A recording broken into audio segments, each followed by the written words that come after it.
प्रवीणदादा गायकवाड आणि त्यांची संघटना असेल, पुरुषोत्तम खेडेकर साहेब असतील, सौरदादा खेडेकर असेल, ह्या सर्वांनी मिळून महाराष्ट्रामध्ये आतापर्यंत शिवशाहू फुले आंबेडकरांचा, तथागत गौतम बुद्धांचा विचार या महाराष्ट्राला देण्याचं काम केलेलं आहे.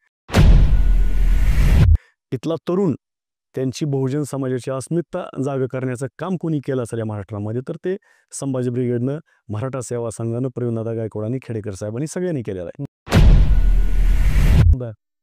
त्याचबरोबर मी मला सांगितल्याप्रमाणे की तरुणांना रोजगार कोणी देण्याचं काम केलं असेल, हातामध्ये पुस्तक कोणी देण्याचं काम केलं असेल, तर ते संभाजी ब्रिगेडने केलेलं आहे.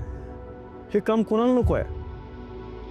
हे काम नको आहे ज्यांना की जी लोक त्यांचा राजकीय स्वार्थ बघतात, ज्यांना संभाजी ब्रिगेडवर शाई टाकण्यानं कुठल्या तर नेत्याची वाहवा मिळवायची आहे, कुठल्या तर नेत्यानं शाबासकीची त्या पातळीवरती थाप टाकून घ्यायची आहे, अशा विकृत विचाराच्या लोकांनी शाई टाकली.